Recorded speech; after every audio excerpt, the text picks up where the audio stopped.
I have raised my child as a THEYBIE, and they are currently 9 years old when they have told me that being gay is a sin. I believe they have learned this at school. What do I say? I mean, You know, this is where you change schools. In my opinion. First off, nothing on the internet is real. I think we're all agreed on that, right? Yes. I think it's funny. You raise the kid. You raise the kid as a THEYBIE, and then they just become like, actually, being gay is a sin, mom. Yeah, they become ultra Catholic nationalist. So like rebel against their parents.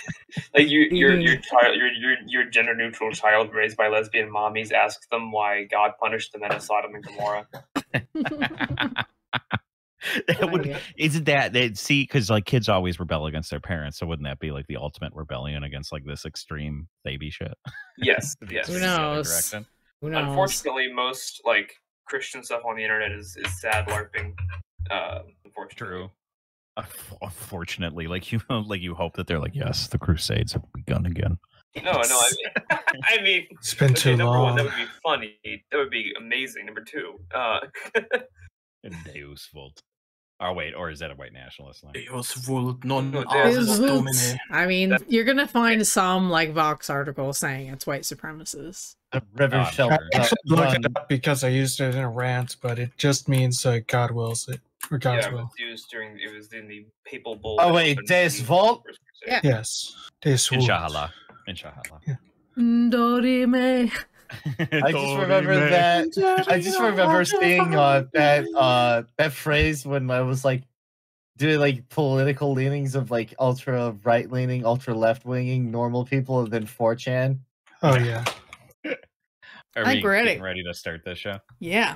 Oh goody, we've already started it off with racism. Oh my god, I'm so we can banter back and forth for a little bit if we want to start, but man, am I excited for this THEYBIE video. I'm just gonna say one thing here. I will unironically defend the concept of THEYBIES. Oh, we'll see. Well, let's get into this no matter what degenerate asshole Cav decides to put on screen that took it way too far, I will actually like she will. I completely think that I will just see the scariest freak show ever, saying how she like cut off her children's genitals just so they're all equal. But I will defend the concept. Oh well, all right. Well, very well. Anyone can defend a concept. That's why Holocaust deniers exist. Hey, wait. As we transition into starting here, I have a question. Are we good? I am thinking about changing the name of the show. Oh, for real? Yeah. Is this not a meme? It's not a meme this time. Oh no! What do you want to change it it's to? kind of obvious that I do like Gay Quarantine because it has all the ideas that I need. Wait, what do you mean the ideas that you need? The fact that I'm locking you all in my basement and converting you slowly. Wait a minute. Straight. I didn't agree Christian to that. You did agree to it. You just didn't read the contract very carefully. I already you know said I can't on the read. last show that I was on, but I was lured here with the promise of Steven Universe fan merch, and I was unable to leave ever since. Yeah, see? He's here for the Steven Universe merch. Danimals here for the gay dragons. Oh yeah, it's Tons of War. Yeah. I thought I was lured here for the Disney stuff. Oh yeah, then the Disney. Yeah. Well, Disney has dragons. You can have sex with those dragons. And the Disney. So much Disney. And then Ray and Amazil obviously were lured here with furry porn. We were anyone the say diversity Disney? Are we bad talking, Mickey Mouse? Not if we don't want to get sued. Do you want those ad deals or not, Kafar? Oh, we don't have any ads, so no, don't worry. Yet, not with that attitude. Oh wait. Are me and Amazil in the same camp of lured here for the same exact reason? Yes. It seems like it, yeah. I take offense to that because that implies that me and Amazil were looking for the same kind of porn. This is true. All right, so false assumption. Anyway, how do we feel about the name? If we want to just put it off and figure it out later, I just want to start. I'd like this to be searchable.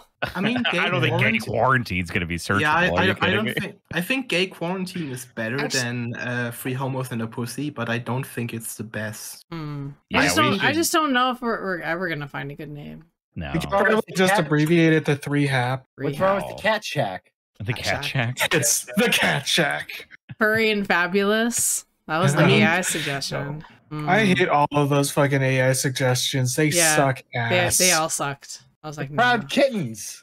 What about wait? I got a great name. Discord Kittens. No. How about I don't know if this name is taken. It just popped in my mind. What about Zooier Than Thou? Actually, is that one taken?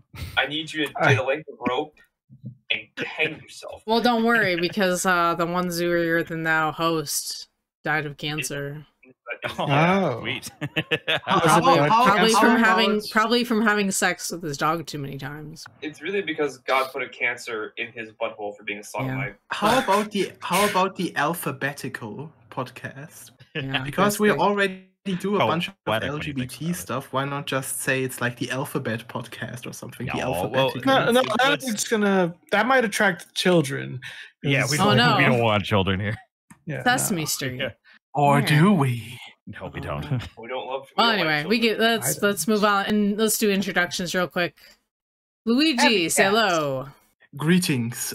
I am Luigi, and I will be defending the concept of DISAGREEMENts, no matter what abhorrent show or video I will be seeing today. I will defend the concept of it. Yeah, we'll see. Tennyson. What up? Danimal. Hey, I'm very excited for this. This is his topic, so this is his passion project right here. Right. I need to know how to say cigarette in British because I'm gonna go to California, ask for one in that language. Californians speak British. That language? You mean English? They're very hipster, you know. Look. If you're gonna tell me British is a English language, I don't know. I just don't know how you can claim that. That's obviously ridiculous. Yeah, we speak American here. Exactly. Speaking of American, did everybody get introduced? No. Oh, fine, whatever. Two more people. Hi, I'm Kava. What's up? And then Amazil. Hello, it is I, Amazil. Howdy doody, neighbors. Now, Danimal, what do you want to say? Oh, I wanted to say that this is a Florida family in Tampa, and I'm wondering if there's like Ron involved? DeSantis. No, well, sure. I mean, that's also with any Florida story. But if like Ron DeSantis saw this like on the evening news like 10 years ago and was like, I need to do something about this. Like, I must get rid of these people. I think this is a pretty old clip. How old is this clip? Oh, it's from 4 years ago. Oh, okay. Wait, that's right when DeSantis got elected. Yeah. That's before Biden. This is what caused it, you see? Yeah. This is what caused DeSantis to win. So we are watching a video and looking at maybe a couple of the resources on THEYBIES. Danimal, what is a THEYBIE? A THEYBIE is a baby that somebody is raising without denoting a specific gender to them. And like dodging any questions that the child has about gender. Oh, so they just like ignore the child. Yeah, basically. Oh, yeah, okay. they just ignore the child. Ignore the child. I was gonna say that. All right, so let's just dive in. Well, that is just not fair. I mean, there are also good versions where you can also educate your children about gender and say they can pick and choose whatever they feel like. We'll see what she says. Yeah, we'll go off of the debate stature. So, obviously about gender open parenting. For just one hang on. It clipped a bit. Can you start over? Hang on. We just got to freeze on we're that. here because we're talking about gender open parenting. Got the nose piercing. You know how predatory animals will bare their teeth? Mm-hmm. What are you trying to say? She's smiling. That's kind of a smile. That's not a natural smile. That is not how a person naturally. She's on TV. What are you gonna say? Yeah, she's got big Giant. I don't like how her neck looks like it's as big as her head. Yeah. Who you call the pinhead? It's very concerning. Like her head. Septum means- piercings just means are she'll the mark be- of a bad politician. Or It's bad like- politics in general. It's Yeah. like her neck. It's like her neck was by itself, and then it grew a head of its own. And the head and the face and the neck are all one organism that's controlling. Are you saying the head Like- sprouted? From the Just trunk, Came yeah. out? Wait, Oh. no. Like she's like Tony Shalhoub in Men in Black when he gets his head shot off and just throws a new one like in its place, Ooh. but it got like halfway through growing. she's got very greasy hair too. Like how unwashed do you think that hair is? Maybe it's just too much It's not that hairspray. bad. That could be. Well, as somebody who puts Brill cream in his hair, Real cream? What are you, fucking 78? I thought you would Yes. say it works. Look, It we reconditions hair. all know Tenny's 78. This is the unspoken secret of this podcast. By the way, There's once a lot again, of- a person surrounded by books, just like Jeffrey Marsh. Well, I don't think that's a personal library, is it? I think it's like a school library looking. Well, I don't know, setting. because if you like look at like the wide shots of her home, she has like glass cases full of like those like precious moments, like ceramic Oh, figures. so she's mentally ill. Yeah, she could be. Oh, okay. Okay. Hey, my mom Oh. collected all those precious moments. Uh huh. Your And mom look- Love and look those how you ceramic turned figures. out. Yeah, true. Do you True. have a little occupied Japan figurine collection too? No.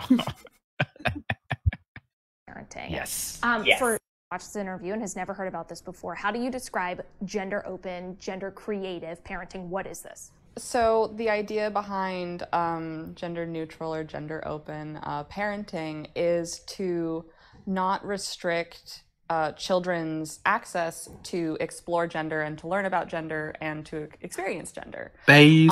It's the idea that Yeah, we'll see. there aren't particular clothing or colors or toys or activities that are only for boys or only for girls. That you're not going to say, oh, you can't play with that, Can we get or a you pause? can't wear that, or you can't participate. Why? Do you want to comment on something? You guys Yeah, can pause like, too if you want. Go for See- it. Yeah, I'm not in the super great position to do so right now. I just want to point out, just like, oh, only for boys, only for girls. Is that even actually the case, or is it just the case that like this stuff is typically marketed or advertised for one gender or the other? I don't think anybody actually prevents I think it anybody depends from on- experiencing one or the other. I think it Not depends. really, no. Well, I mean, It if a girl wants a Tonka depends. truck, Like, Like- boys typically Yeah. are oriented like in terms of colors. That's mostly a cultural or marketing phenomenon. Like a couple centuries ago, it was very common for boys to wear pink, like little young boys to wear pink, because it was seen as a derivation of red, which was a masculine, strong, impassioned color, whereas women wore white and blue, which was thought of as a feminine, soft, or cool color.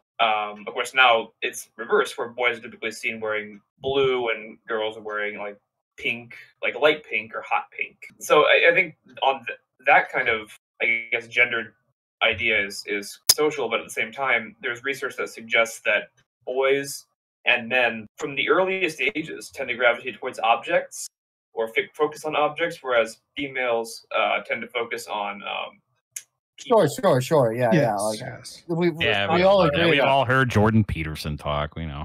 Yeah. I mean But, that like, that but, might like, be true, but like I think that most of you are living like ironically you think the world is a lot more left wing than I do. I have met many people who had parents who were like, I'm not gonna buy my son a doll. Yeah, I was if- gonna yeah. say, yeah, it really depends where you're at. Hmm. I think in the US it's gotten way more liberal in terms of even in conservative areas. I mean, I had the What 12-inch they'll- GI Joe when I was What a they'll kid. let their kids play with. I mean, I got family members who are fairly conservative. They let their kids play with whatever. They don't police what toys they'll. Now they might police what they wear. That might be a whole other issue. Yeah. True. But That's a whole Um, other child beauty pageant issue. yeah, later. yeah, it is. I mean, kids' toys today are like so modular. Like, there's so many toys where it's just like it's like Legos. Like you just build your own toys out of toys now. And it's also important to note, right? Like obviously, like parents or whatever, because like, yes, I did grow up in a very right-leaning state. I'm not gonna say which one right now, but obviously, like parents and stuff are very like especially in conservative households, traditional about like, oh, I don't want my my son playing with dolls or my blah blah blah. But like, funnily enough, something about like living in kind of the rural farming areas, they don't want boys playing with dolls. But like, if girls play with like trucks or whatever, like the parenting thing is more of like, are you sure? You sure you don't want to like, maybe like, do your hair, blah blah? Because like, funnily enough, I don't know what it is, but like the idea of like being kind of like a tomboy in the farming communities is like I it's can like, actually it's explain that. Wait, So- before you do, can I just mention there is one thing that you are neglecting in young boys playing with dolls. It's what do they do with those dolls? Does Oh, anybody no. feel uncomfortable with the way Amazon said young boys? Well, when they're fucking doing some they're things with fucking those what? dolls, okay? What? Hey, Wait a minute. don't just because I'm the furry here does not mean that you can. It means a lot. It means Don't a you? lot. This is persecution. How dare you? Why He's- you need he's- to go accept Christ. Daniel's pulling the ripcord here. He's uncomfortable. He's Calling him out. So Luigi, what do you know about the tomboy phenomenon? Well, yeah, I mean, for starters, I think the easiest point to make would be that,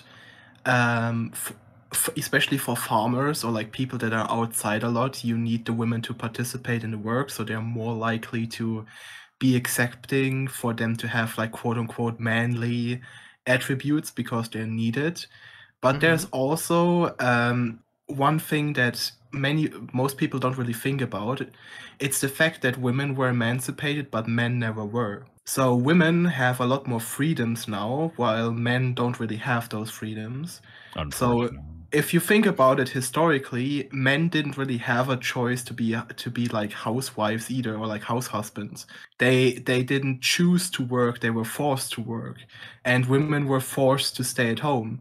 And it hasn't really changed that men were forced to work. We are just now allowing women to work too. And I think that this is one of those things where it is now a lot more acceptable because women have been emancipated to have manly traits, while it's not acceptable for men to be emancipated, so they are not allowed to have female traits. I think that's so- probably true. I also think that there's some truth. I know we don't like to go down like the patriarchy line of thought. I do think in general our culture values masculine traits more than feminine ones, because we do see women when and this one, historically, when tomboys were first imagined as a concept, it was very much encouraged, even in conservative communities, to let girls play outside and do like roughhousing, because they theorized it actually helped them grow into very fertile women as adults. So as a kid, you were allowed to, blur those lines, but once you came of age, you had to start being very feminine, and you would exaggerate. And that's a lot of the process, right? Is you exaggerate your feminine traits as you get older. That is true. As I do recall, like a lot of like, and this is just in popular media culture, but also just in a lot of ways that these communities ran as well. Like that, it is kind of true that they would tolerate it while they're young, and then as they started getting older, it's like, listen, you need to learn to be more ladylike, and Well, this is the whole To Kill a Mockingbird thing. Is the main character is tolerated? She's sort of tomboyish, but she's growing up and she's having to learn. Well, this has got to go away now. You've got to turn into a proper woman. I remember when I was growing up, like the reason that dads liked raising their little girls as tomboy was because they got to watch more sports. Convenient too. Sports and go watch more sports. Still drink beer in the daytime. Hell yeah! Don't have to watch rom-coms. That was my experience too. Come on, honey, we're gonna watch the football game. Look, Ray, I know you don't care about sports, but if you had to choose between watching The Notebook 5 times every week or going to a darn baseball game, which would you choose? I mean, I know what I would choose. That's watching The Notebook 10 times. So Sorry. Really quickly though. I just want to say really quickly though. The other thing I was going to mention though, because a priority to how people are raising their child, like children's toys, like companies will market these towards a group, but they're not going to care if another group wants to like engage with those toys or products. I think if a little boy brought up like, Princess Fart Time Barbie, like the Toys R Us cashier would give him the side eye. Yeah, maybe, but like the company's not going to care. Company doesn't care. Yeah, the That's actually not overlap, true. you know? That's actually not true. If you look at the bronies, for example, the companies very I don't much, ever want to look at bronies. the company like Mattel very much was against the idea of bronies for a long time and actively tried to keep them from acknowledging them because Yeah, they but was that because boys were getting into My Little Pony, or was it because adult men were getting into My Little Pony? And I think there was it a- doesn't really matter. It's No, it's I about think it does matter though. I Because think if it were little boys who got into My Little Pony, they would have been all for it. I think the adult men there's a social problem with like, if adult men are getting into this, what kind of adult men are these? Why are they? There is a creep factor, like because they're gonna end up check out mingling, during recording to see, like mingling with little girls. Little boys and little girls hanging out together is great. Adult men and little girls is like rife for. Yeah, if you think about it, this is entirely cultural. If the company, like if Mattel was actually thinking of gaining the most money, they would market to those bronies. Because those bronies are actually like people that work and have jobs, and they can actually spend like tons of their money to buy like little plastic stuff that they can put in a jar and do unspeakable things to. And if you think about it, it would be the most reasonable thing to do. Here's the thing, well, though. not a company. because, so for Mattel, it's not just a matter of sales. Because once you're a corporation that large, it's also about the reputation of your company. And your stocks and investors, and if people are like, "Oh, you're courting pedophiles," that could really hurt your company bad.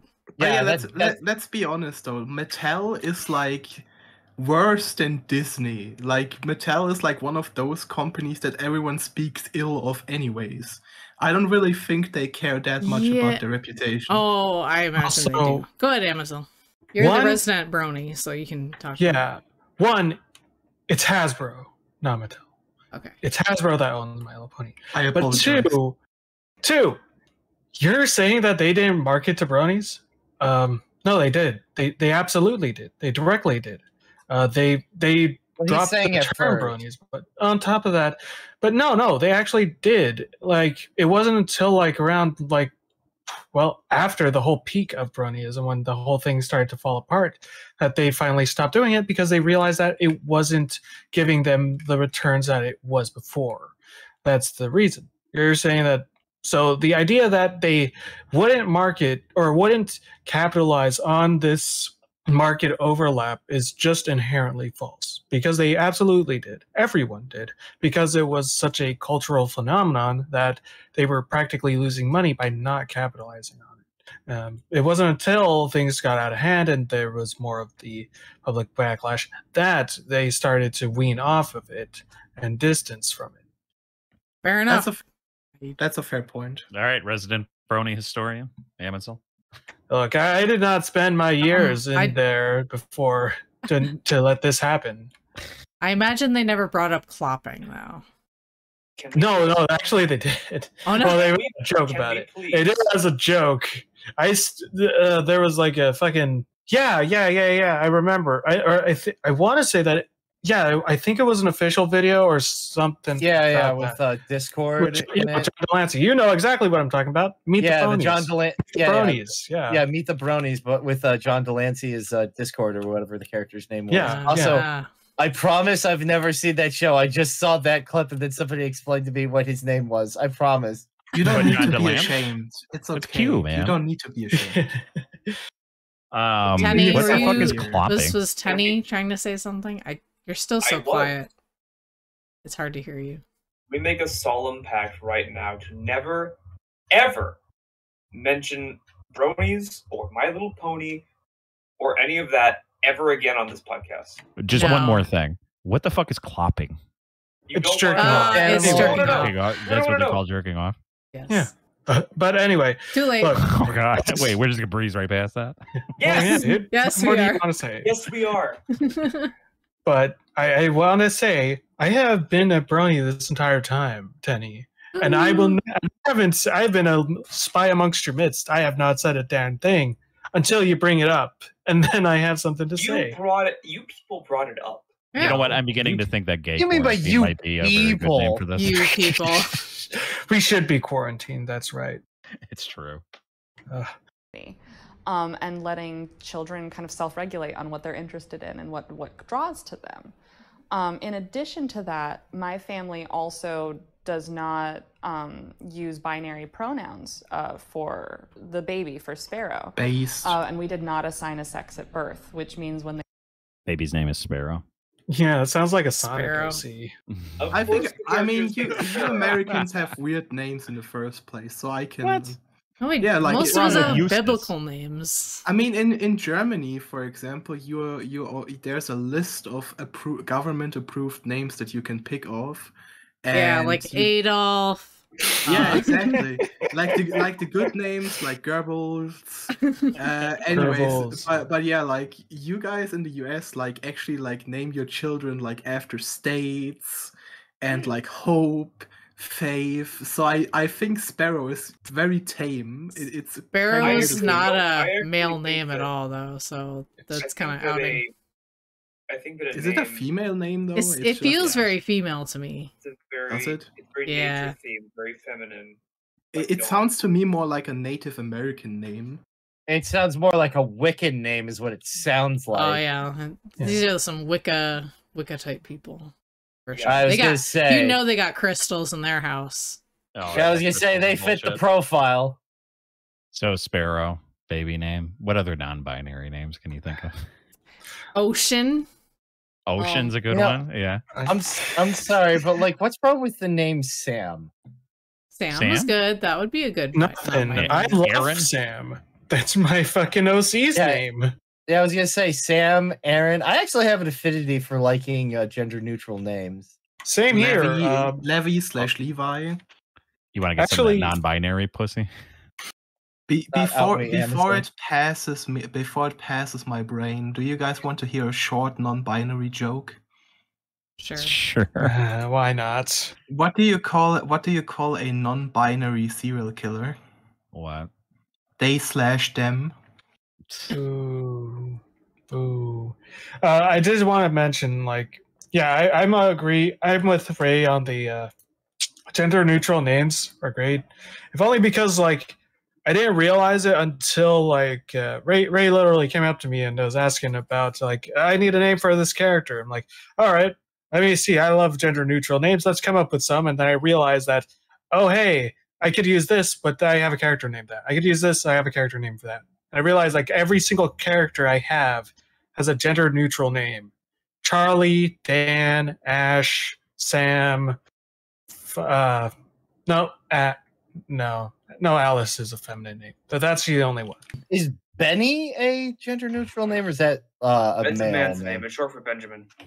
But I haven't really seen it used for women as often, so I wouldn't be confident in it. However, I do Benji? have a friend. Benji could be. Yeah, maybe. Benji. It's a But- dog's name from the 70s. Yeah. But I did have a friend in high school whose name was Tamerlan, and everyone called her Tom. And so that to me is now like kind of can be used or can be acceptable as a gender neutral name, which is cool. Even like as the Evil Dead has taught me, even Ashley used to be a gender-neutral name. Oh yeah, good. Ash is awesome. Ash Ketchum. Well, Ashley used to be a man's name and also a surname. Just don't name your boys Sue. That's right, or he'll hunt you down. We know what they are. Oh god. We just chose to acknowledge that those genitals don't indicate anything about gender. So instead of using he or she, we're using they and them for this baby's pronouns Oh, until they're old I enough heard to a slip. communicate about. Did y'all hear What did he that? say? No. I didn't. Did you hear them slip into he? I did, Oh, tipped but I it mean back. I think- mistakes can be made. We got it. Let's We got roll him. it back. Let's see. Or she, we're using they and them for this baby's Hit. pronouns. For instead his, of their own. yeah. Remember when we watched that non-binary chick, and even she kept like forgetting her own pronouns? Yeah, she Oh. kept referring to herself instead of the they or whatever she was doing. Yeah, it's unfortunate. It was, What makes a boy a boy? An X and a Y chromosome. yeah, it was the one that was talking to the kids, and then the one's like, because males hunt. And why the men were the ones hunting? Probably because they were stronger.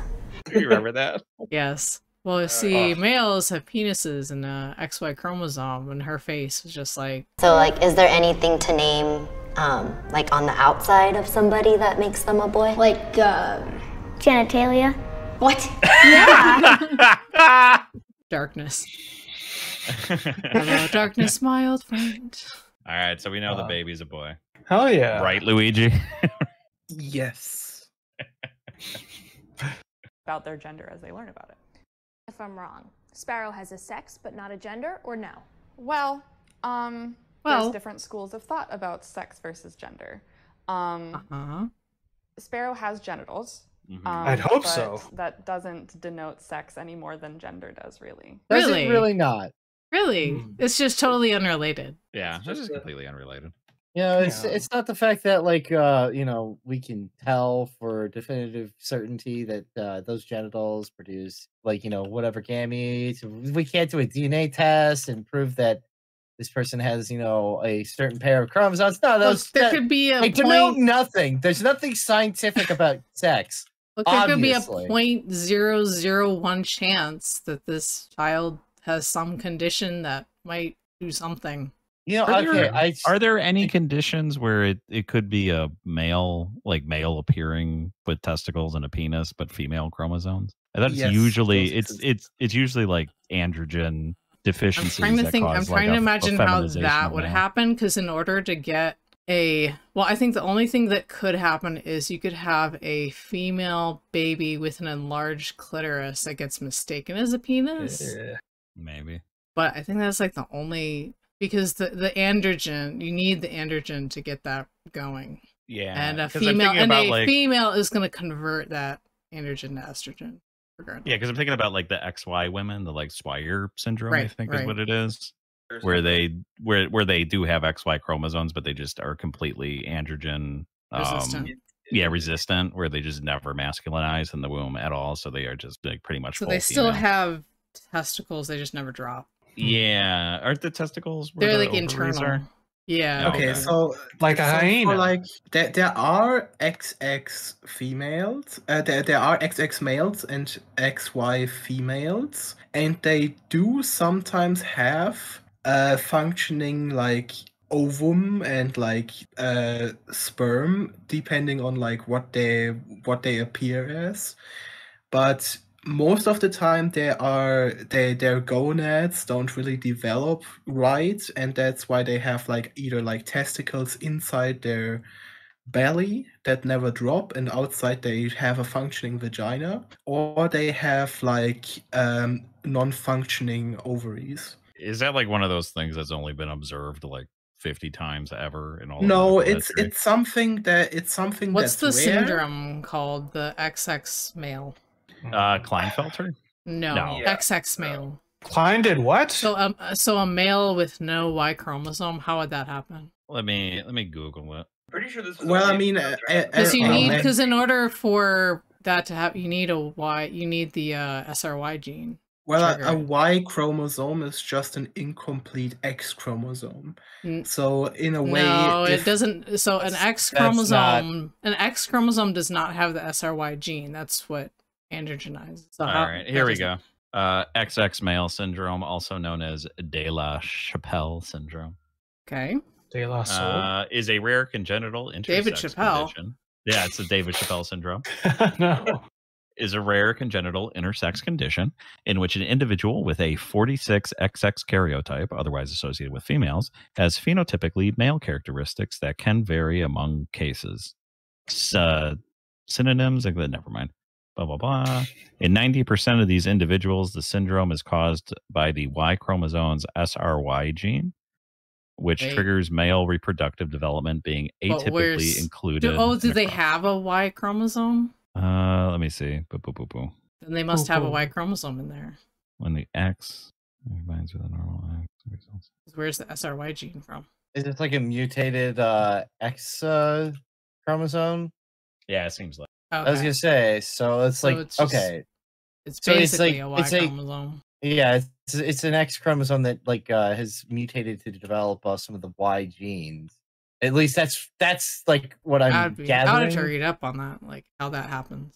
So like with stuff like that, like it's like I don't know, like I don't mean to be dismissive when I say this, but as neat as that stuff is, like I don't know how important and relevant that is. It's not going to be terribly determinative in this person's case. Let's say that. Yeah. It probably has nothing to do with whatever's going on in this child's life. I don't know. Like I don't know. Maybe we could do a different video or something about these like exception cases, how they're often brought up as well. To be fair, this person speaking did not. We brought it up, but yeah. But they did not. This statement of their genitals might not determine their sex is just a really strange statement overall. Yeah, well, especially if they're like healthy genitals. That like I know it's weird to say about an infant, but like like that would be like something that like a doctor would be looking at. That if they're like normal in appearance, I'm guessing to abnormal, the age this child is at, they gotta know.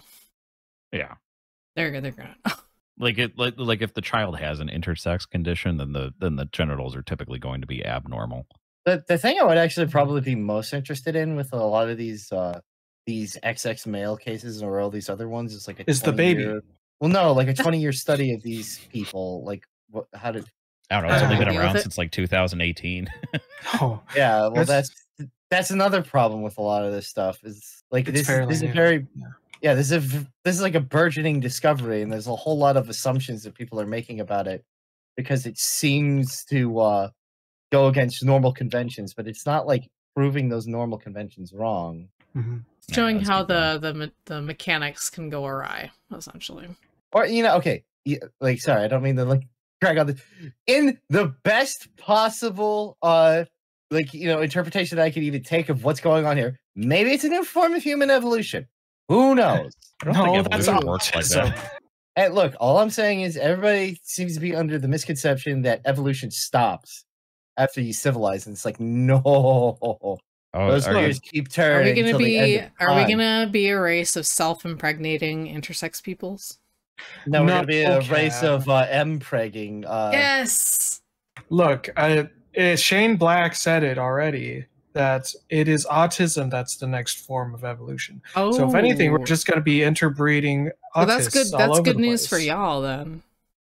Isn't there a movie where aliens want to like take an autist's DNA because it's the new Predator movie? Yeah, the new Predator movie. Yeah. Well, autistics. All right. Well, we've fully derailed this. Let's get back on track. Yeah. So we were talking about how sex isn't denoted by genitals. Maybe we should stay on this topic then. Obviously, you know the parts. Yeah, anyone who changes Sparrow's diaper knows the parts. Exactly. How do you deal with that? Well, we blind them. We're very selective about. Like medieval just blinds them with like a hot tar. We get Asian monks to be able to do this. They have the most reserve. We're very selective of our midwives. She closes her eyes as she changes the diaper. Okay. She doesn't know what's there. She just knows to wipe. It's just like how you shower in the dark so you don't see yourself. Well, yeah, I wear oven mitts when I shower so I don't commit sin. Yeah, exactly. You're never nude. About whose body and when. If there's someone who we don't feel is understanding enough about gender, then we won't utilize them as a caregiver that needs to do diaper changes. We don't like take those people out of our lives. We just don't let them see the baby naked because they're going to project assumptions on them. Okay. What does project assumptions look like when you're changing a child's diaper?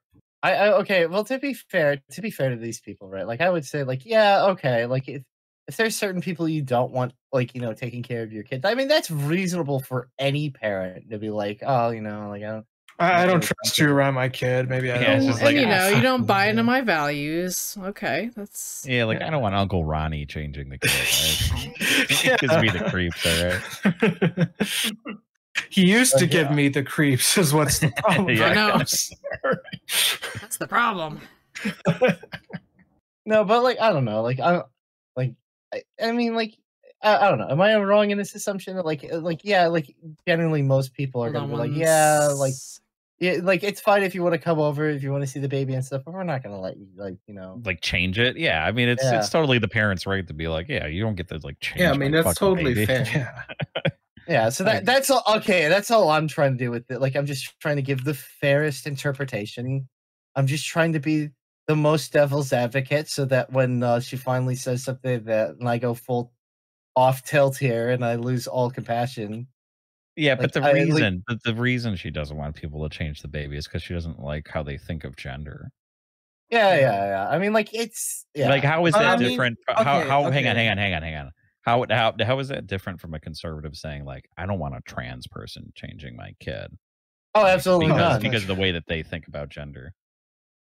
I thought you were gonna equate Like, it to a kind of prejudice where I wouldn't No, like that. but I think if It's like a conservative blasted out on Twitter, like, you know what, I don't want trans people. Like we have trans friends, and like sometimes, you know, we let people take, you know, we let our friends take care of our child, and sometimes they have to change that child.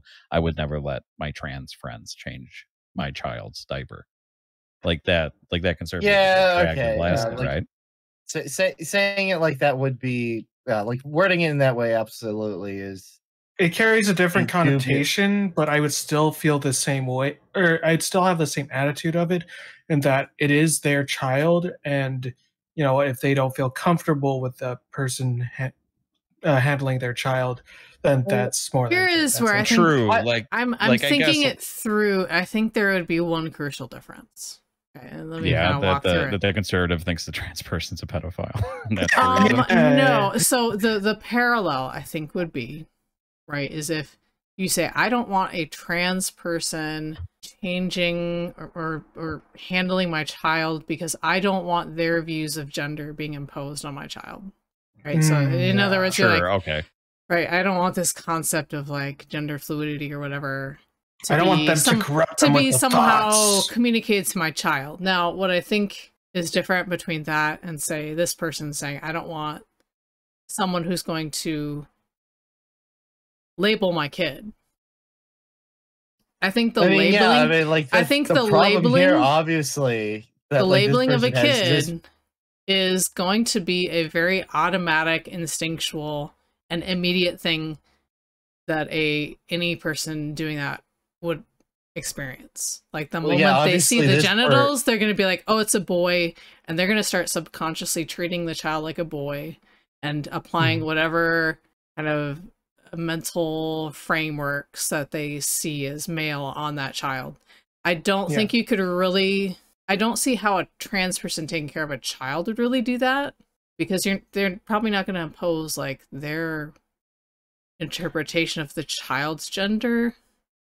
Exactly. At least it's just during not like changing or something. Yeah, definitely like not as an infant. Like babysitting, as an infant, you can't. There's nothing even comparable to that. They just whisper into their baby, "You're a boy. You're a girl. You're a girl. You're a girl. You're a girl." Just try to convert the baby. Well, I mean, to be fair though, like children and especially infants are highly perceptual and highly malleable to outside influences. I mean, they learn a whole language in the matter of like 3 years or something. They absorb a lot. Yeah, but they're shitty at it. Babies are dumb. Yeah, they can't but still, like they can't even fucking walk. They These absorb stupid a lot. bitch. So the second you like start, if you want to treat them in a gender neutral way, and they then hear like that everyone from the outside calls them differently, like very quickly, like from them very early on, that might influence their development. Mm-hmm. All right, let's keep going. We're only 2 minutes in. Yeah. Go for God. Not know. Even though she was living with us at the time. We were just like, that's fine, we love you, you can hang out with the baby, you're just not going to do baths and diaper changes till we feel like you're there. And after being forced, because she just didn't know, being forced to use they, them pronouns for the first couple months, I think helped her get there. So she withheld the weird. grandchild from the mother? Yeah, that's a little... It's a little strange. Yeah, to withhold the grandbaby from the grandmother because... You gotta use the pronouns that I gave my child. These are not pronouns the child chose. This is You're like not ready to handle my child. This is like my perception imposed on my child, but I'm gonna force it on you. Like, Listen, Mom, we're not living in the 1920s anymore. There's God, no don't talk to me, Mom. Yeah, that's a little much. It's a little manipulative. I don't know. Yeah. While many people might think it's very unique, it really is picking up steam and it's becoming a parenting philosophy. Talk to me about how this community has grown and how you all connect. Yeah, so there have been some people who have been experimenting with this even as far back as like 10 or 11 years. You know, I read... Wow, whole 10 years. Wow, so far back. This is 2018, so that would be like 2007 at the earliest. Yeah. More accepting of her admitting that this is relatively new. That would at least be fine, because like if she was like, oh well, this is like a really old ancient tradition, it's like, okay, well, what happened to it between now and then? Why was it dark until this recently? Is an ancient Chinese secret. You just don't know. Yeah, that's why we raise eunuchs. You know, I get the impression that this person being interviewed is trying to dress in a gender-neutral fashion, but the way their hair is done and the way they've got their piercings and their clothing, but this just screams dyke to me for some reason. Jesus Christ. Oh my God. Holy crap. Is it the dyke fashion? Yeah, it's very, like, the hair, the piercing. Well, it's definitely, yeah. It's very, very bull dyke to me. Not at all. What you've never even seen a bull dyke in your life if you think it's a bull dyke. Bull dyke is like a dude who's a woman. Yeah. Yeah. This is not that. Dude looks like a lady. This is, I mean, lesbian, sure. I could buy that. Yeah. This reminds me I more think of she's like just... Karen. This is I more don't like think a Karen so. style. Yeah. Does she have like a life partner? You know, she calls... Does she call him a life partner? Maybe. I don't know. I don't remember. But she seems like a new age crystals and bullshit hippie. She's definitely not going to call... She's definitely not going to call it her husband. Yeah, definitely not. Right, but like, my point is, this person is very much... This person you can instantly clock as a woman, no doubt. Yes. Yeah. Correct. Yeah, I mean, that's there's pretty really no way to hide it. unavoidable. I don't think this is a person who's Especially, like, I mean, she on testosterone or anything. She's just a normal woman. Yeah, she just dresses feminine as well. I've seen a lot more women get into this thing than men, honestly. Maybe women are more susceptible to fads. Ray, what were you gonna say? I said maybe this isn't a can of worms to open up on this, but I'll accept these people's gender's like a social construct, blah blah blah. But like I don't get like the point of like being like, oh well, sex is like there's no like actual definitive. It's just like, okay, well what's the point of like all these characteristics and stuff that we've been studying? Like is like acting as if there's no scientific basis. Yeah, like there's no scientific basis to this stuff whatsoever. There's no like definitive empirical like proofs that we can point to about how this stuff works, like how people's bodies work, what we know about it. Like, you know, like you're not gonna see a male typically develop ovarian cancer, and it's like, okay, well, why is that? Why is it that we all kind of know that there's like, you know, groups of people that have specific set of genitals, gamete production, you know, all this other stuff, but like, why is this suddenly now? No, it's just a social construct. It doesn't really exist. Well, like, and even if you're going to rely on those edge cases, like the intersex conditions, with most of the intersex conditions aren't like ambiguous as to what the person's sex is, right? You know, but if you're going to rely on those gray areas, like at least like accept that, like, okay, well, this is how 99% of humanity works. We know like what males are, we know what females are sex wise, like biological sex wise. Like, I think there is I know we haven't gotten very far in the video, but I guess my area of skepticism on this concept that you can just raise a child without some kind of gender connotation placed on it is I just don't see a historical precedent of any culture that has accomplished this. Yeah. Like you would think if you go throughout history, I would imagine like a culture that says, you know, before they're of age, they're whatever. Well, Yeah, I mean, like- part of raising a child is making sure that they're able to socially function successfully. Yeah, so it seems like the social functionality is very tied to like basically teaching the kid, well, you're a boy or you're a girl, and then like here's what those functions look like in society. I can even I want to let Luigi speak because he hasn't spoken.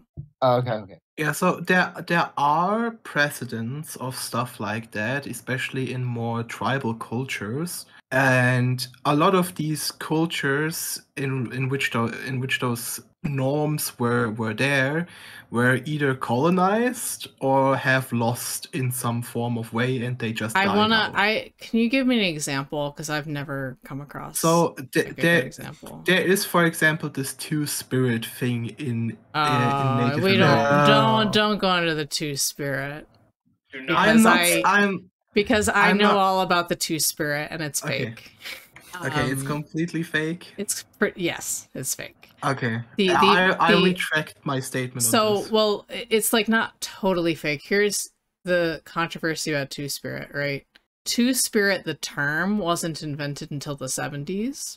As like an umbrella term for a variety of, I would call them like third gender type groups in various tribes, where you would have like a male who basically isn't up to snuff, can't hunt. The Omega, if you will. Yeah, like the kind of like the effeminate yes, you will. one at the bottom of the totem pole, so to speak, who would be sort of socially taken in as a third gender female-ish. But it definitely wasn't like, what I'm thinking about is a culture where children are not raised as boys or girls, where they are just blank slate. They're just like nothing until they come of age, and then it's like, oh, suddenly they're men or women. I think every culture has a concept of, here's like boys and we raise them with certain expectations, and there are girls and we raise them with certain expectations, and once they come of age, then you can be like, oh well, we got some who don't quite fit in here. What do we do with them? And different cultures negotiate that differently. I think the reason for that, sorry, Danimal, I think the reason for that is that we just have some instincts, and we want those instincts to be useful. And I think teaching men and women differently, or like males and females differently, is a natural instinct we have. And I think that this was something that was very useful, but now we don't necessarily need it anymore in a Western society. Well, we still gotta reproduce, so yeah, that part is not gone away. What's not useful about it? I mean, sexual attraction doesn't change if you teach your children to be like NBs. But one thing that does change, and it is a growing problem or concern in a lot of places, or for a lot of people, is that by introducing these other facets of gender and sexuality, a lot of young people have become a lot more confused and unsure about themselves and their place because of the growing changes. There is a stability that comes from being able to be like, all right, this is who I am, and this is what I should probably be, or something like that. And even to have a use. Even to have those roles so that you can determine whether you fit there. Yeah, right? Because otherwise you're just kind of sitting in a nothing, and you don't know that there's anything mismatched. Yeah, don't you need a baseline to play off again? I think this uncertainty also comes from this being a transitory time period we're in right now. I think people could have argued the same thing about race like 100 years ago, where they said there are specific ways specific races act, and that's just normal. And why would we? Yeah, okay, but those are not very good people. And I think this could be a similar thing where gender is just something that, like no, sorry, not gender, like DISAGREEMENTS, like what would it be? Not necessarily gender, but like gendered treatment. I think that gendered treatment based on what you see instead of like how they react to is just something that might be a relic from our past that can be gotten rid of with time. And do people? But here's the thing, though. Like for this to be like an effective switch in cultural norms to like going from like gendered behavior to like kind of neutral gender behavior, it seems to be that like the large majority of people are satisfied within the gender roles.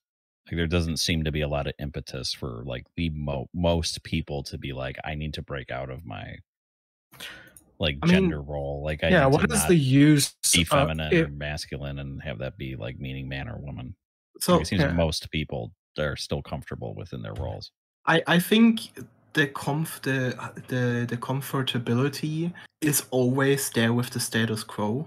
So, but in terms of what the use would be, the use would be that if you raise people in a non-binary fashion, they can then explore their own personality and they don't have to be forced into specific roles, which could lead to more creativity in the world and a more inclusive environment. Yeah, but I'm saying that the gendered expressions, like as they kind of play out, like for the majority of people, is people's natural personalities. Yes, but if it's their natural personalities, then what is the problem with having everyone be a DISAGREEMENT if most of them will choose their normal sex anyways, their normal sex characteristics? What if some of these people resent being raised this way for seemingly no purpose other than a potential breakout of creativity? What if being raised as this they be creates more confusion in these people than they otherwise would have been, and they see this and start to resent this parenting style as a way of creating instability of where there would have been previously in the past? Let's keep watching because she gets hit with some hard questions here. Yeah. I'm not even saying that these are things that will happen. I'm just like all of this stuff is like hypothetical, and it's just like I could work in purely the theoretical potential sector as well. But like, that's why you gotta try it out. It's experimentation on children, though. That's kind of weird. I was gonna say that's a huge no-no in every cultural shift and every religious change is in some form experimentation on children. Yeah, but it's usually pretty gradual and granular, though. It's not like, oh, we're just gonna not talk about whether you're male or female. Yeah, she was talking about how she had to like browbeat her mother into doing it. I'm like, though I do take your point, like all shifts involve some experimentation, so some people have to experiment. But I guess the one thing I would anticipate as a potential is children tend to like structure. They can actually feel very insecure and experience anxiety if they don't have structure. Just letting them do whatever they want and not giving them boundaries and not giving them like firm concepts can actually backfire and create more mental problems. Well, I could definitely picture a child like that. Like, just tell me if I'm a boy or a girl. Everyone else is a boy or a girl. I go to school and everyone else is one of these things, and I'm not, and I'm like a weirdo. It could get really hairy really quickly. You don't need a laissez-faire parenting style to have DISAGREEMENTs. You could technically even beat your children every time they do something wrong, like super conservative, and still treat them gender neutrally. I don't think that as a lack of structure is a necessarily good argument. And also if they do come home, can you rephrase that? I don't understand your point.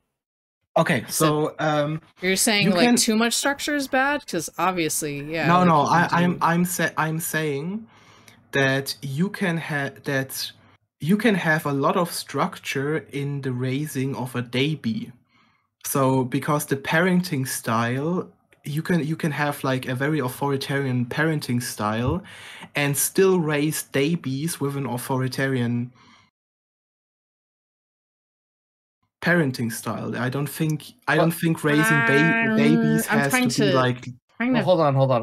figure out how Because that it would seems work. to be because it's like, even if that was the case, that you can have a very structured they be like parenting style. That's not what we're talking about when we say that, like, this is, like, that kids want structure.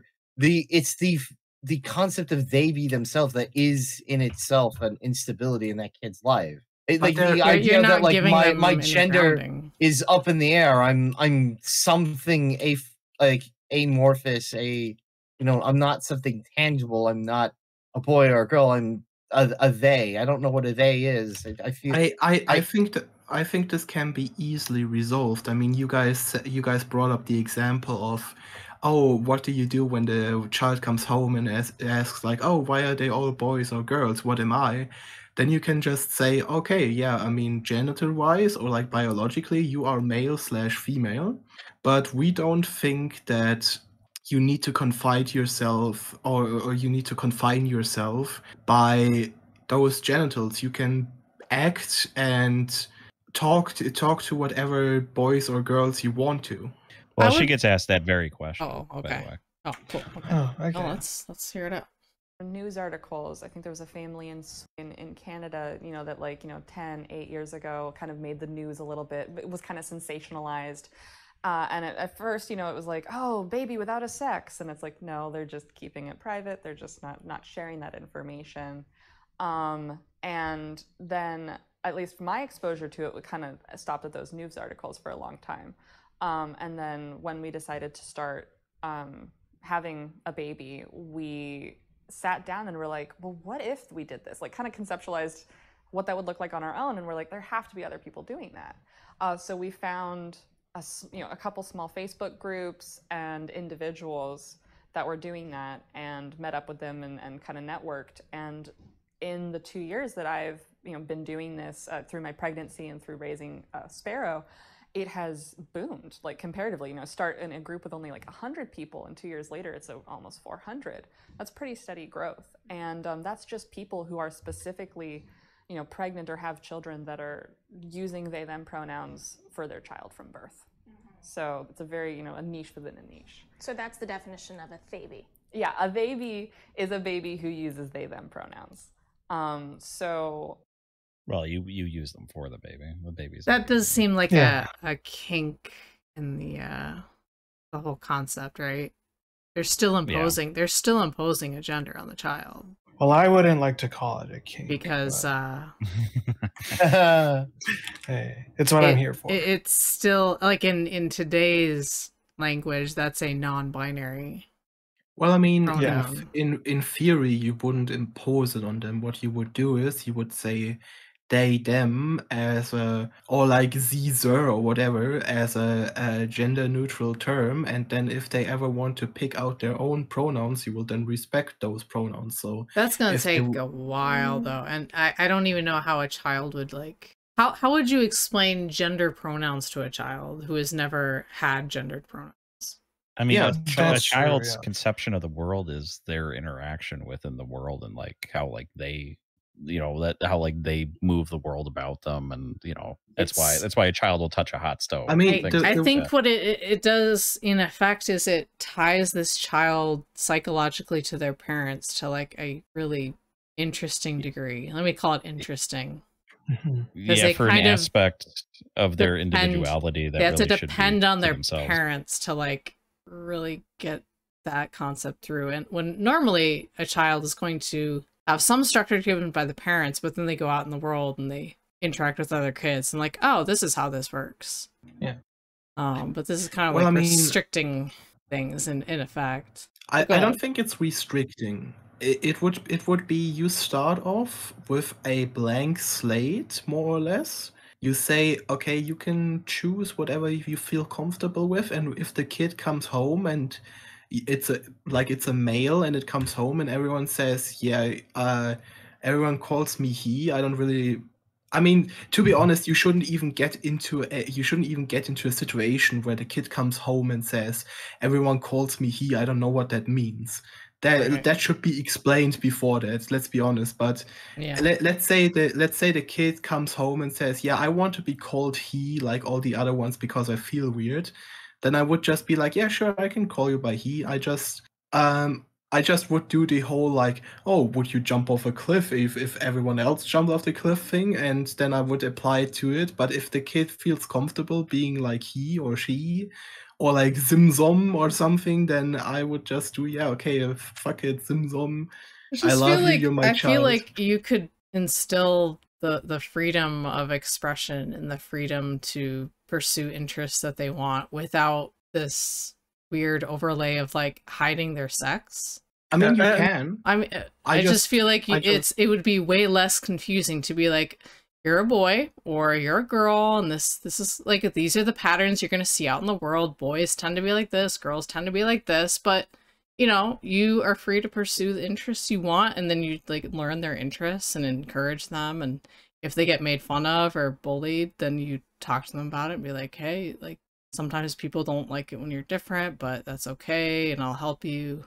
Or I'll give you coping mechanisms. Maybe even teach them like how to get along better with their sex, because sometimes I think that's appropriate too. Yeah, because it seems like her coping mechanism for like people that don't agree with her worldview is to just like kind of like cut them out of certain parts of her life. Yeah, I'm not sure that that's a good coping strategy for someone that needs to like interact with the world like a child needs to. It does create some dependence that, again, I don't think is very healthy. Okay, so I see this a little bit differently in a way, because let's say you are an atheist and all of your parents and family are like super Christian or whatever, and you want to raise your child asking questions, but not like forcing atheism on them, just like be like, okay, there's people that believe this, there's people that believe this, there's people that believe this. And then you have your super religious mom coming over to babysit, and the first thing she does is instill the fear of God in the child. Then I can understand. I can understand why, until there is a community that is more accepting of specific lifestyles, especially for this DISAGREEMENT sort of thing, you kind of do need to separate yourself somewhat from those that do not want to follow this parenting style, or at least tolerate it. Yeah, but wouldn't this immediately fall apart as soon as the child would attend daycare or even school? Not necessarily. I mean, just Why because. not? Well, I mean, you teach your child that there is this concept with like that most people divide themselves into boy and girl, man and woman, but there are also those that don't feel like either way, so they go by they them. And I just want you to choose whatever side you want, or if you just want to stay here in the middle, and I'll accept you either way. I love you. If the school is just like, we can't afford, say, like a non-binary bathroom, so like the child's sex is X, so they're going to use X bathroom. Yeah, then I would just either put them into a different school or say the child can go to whatever shit. There's no other option for your area. What if all of the schools in your local area are going to operate in the same way? I mean, technically, you could homeschool, but you could also try to. That's the point where you could try to push legislation to have like non-binary accepted as like a valid thing, and they can go piss and shit in whatever place they want to. I'm just trying to. I'm still like trying to figure out like what problem this solves. Like what's the problem that this solves? By the problem that this solves is that there is that we have a different way to treat, teach, and talk to the both sexes, and by doing this, we would over time reduce this different way of interacting with different sexes, and as such we could not only have them be more creative and have a more inclusive society, we would also have a society where people are treated more equally in general. And you won't have like places where, and you won't have things like, for example, in court, women tend to get less time for the same amount of for the same amount of crime as a man would. So if you have big black Tyrone there doing a crime, and you have like little Stacy doing the same crime, little Stacy will most likely get like way less years, even if the crime is like equally horrible. Sure. I think though you started with an assumption that I don't think you can prove, which is that treating males and females differently is inherently a bad thing. I mean, the supposed solutions that you're providing here are all maybes, possibly. Like this could lead to. That's why we need to try them out, and that's why I'm for having that's babies. not enough to convince people that that's a good idea. Like people are gonna want something. Well, yeah, that's why you need to try it out, and those people that are brave enough and want to try this out can see if this is a good idea or not. We're kind of in a debate now more than which is okay, fine. yeah, it was the thing is that I don't ever see this catching on. It seems like experimentation in service of nothing, because we are naturally inclined as different sexes to seek one mode of living versus infants another mode of living, generally. By the time they're a couple weeks old, infants know the difference between male and female. Like they can recognize a male face versus a female face, and they have different opinions about the sexes. I think this is just so deeply ingrained. You're not going to get rid of it with social experimentation. I mean, isn't that like the first thing we recognize about somebody is what sex they are, like within like a millisecond? It's very fast and very instinctual. I mean, even she can't keep it straight. I mean, we also very quickly see what race someone is. That doesn't mean that we need to treat them differently just because they're black. Yeah, but nobody is. But people between different races are not different, but males and females are different. I don't think that's necessarily true. Sure, you will have black people that are more likely to act X way, and you will have women but I don't think that's more genetic like it is with male and female. Like black people are more likely to act X way because of culture.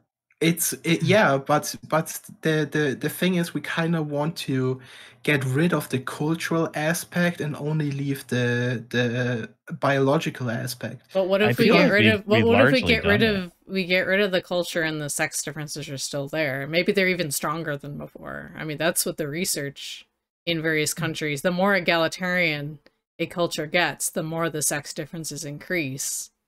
Essentially because people are free to be themselves. Like they realize, I'm female, I want to pursue the interests that interest me, and they just happen to be the things that females are interested in.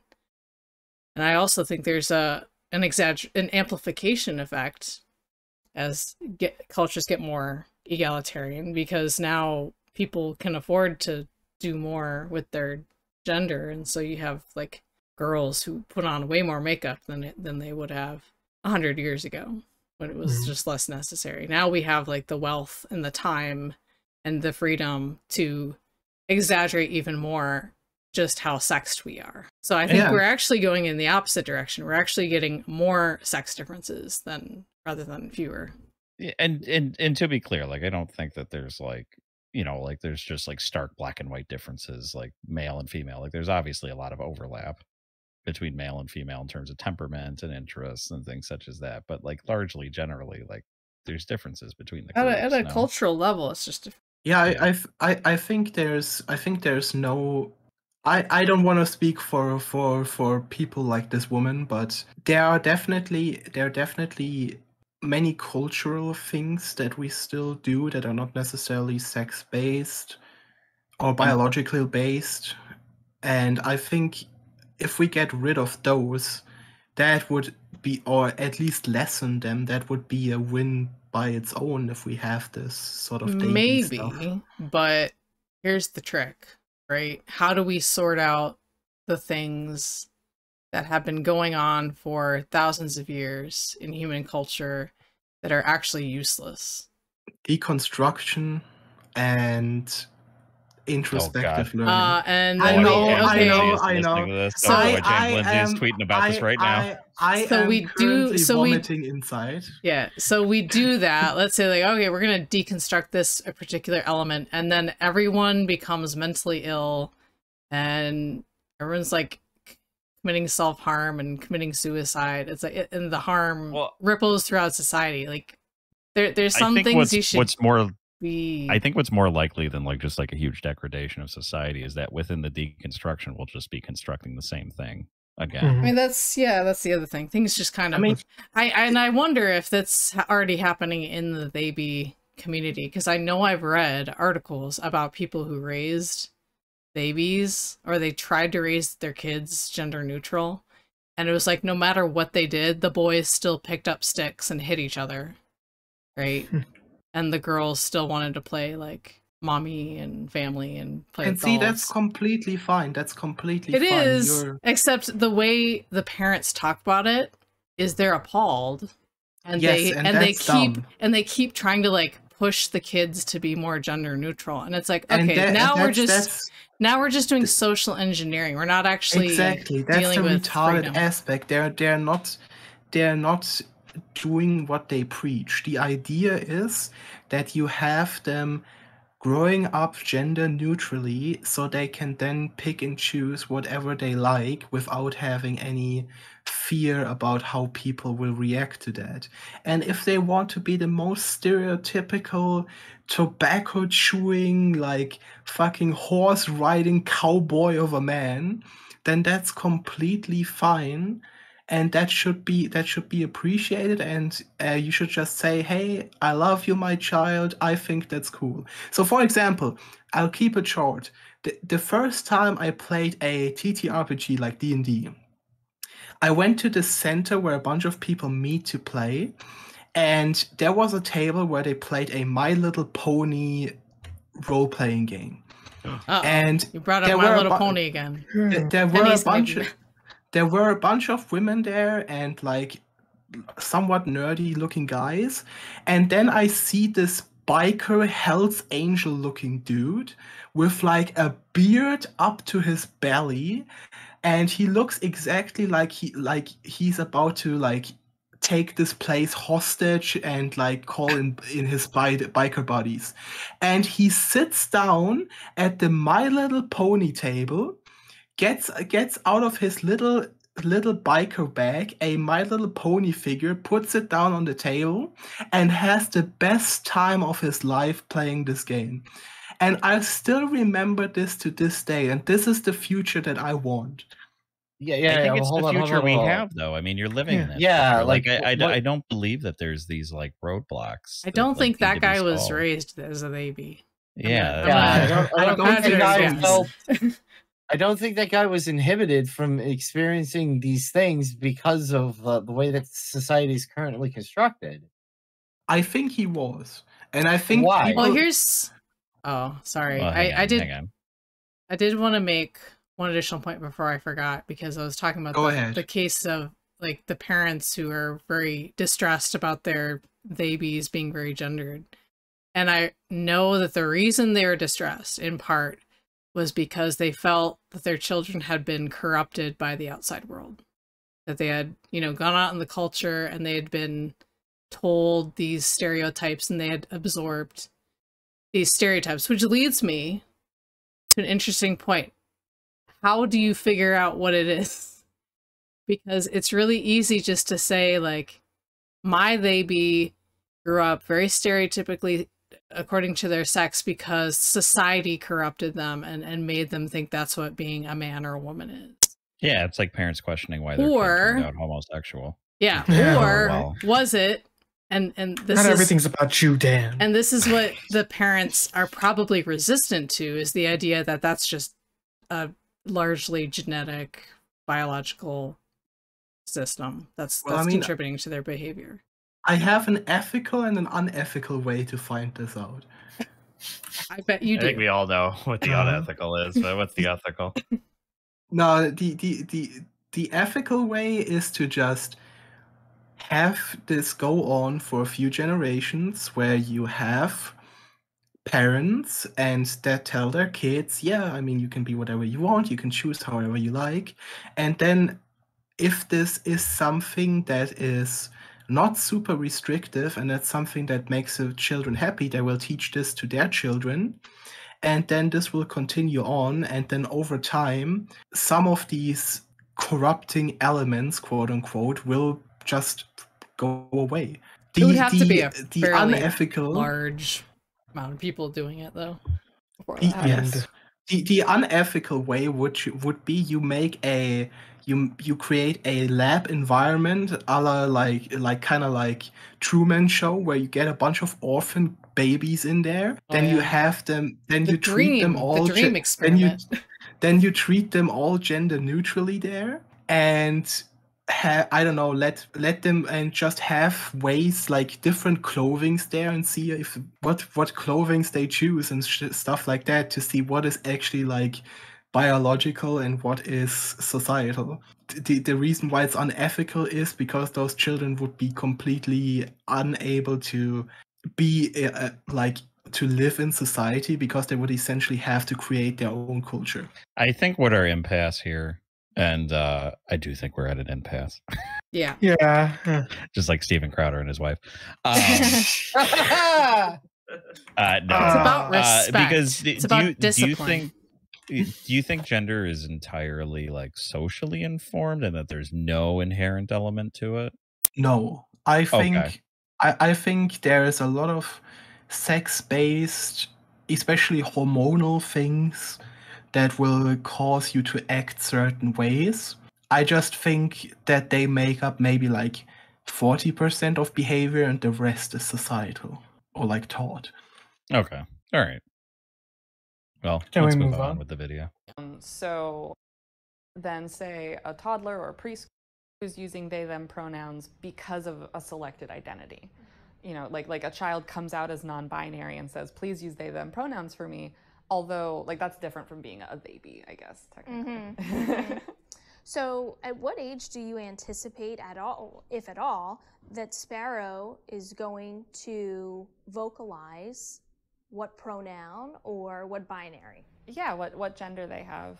So research, like child researchers, have kind of figured out that children don't know what gender is and don't have an understanding of it until like at the early end, like age 2 up to age 5.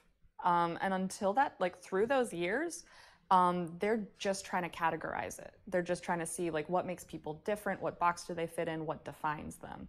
And so those are kind of the crucial years that you want to let them kind of explore rather than have an assumption. That seems it fair seems to me. to That doesn't.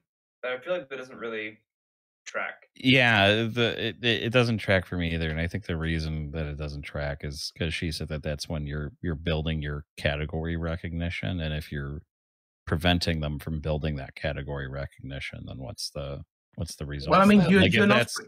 if that's important developmental years for them, like, you know, gathering inputs. That would seem to like the form their worst categorization. time to do it.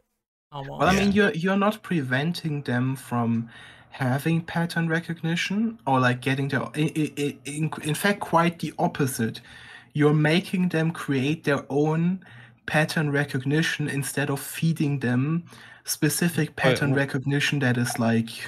But you need patterns to feed into that supercomputer. I mean, those of your brain patterns to be able to output pattern recognition. Though, like those patterns you need a exist foundation. anyways. I mean, those are things you can change. Like you will always, the baby will always see that mommy is probably a lot more cuddly and daddy is a lot more energetic, and I think those things will always be there. It's just that you don't try.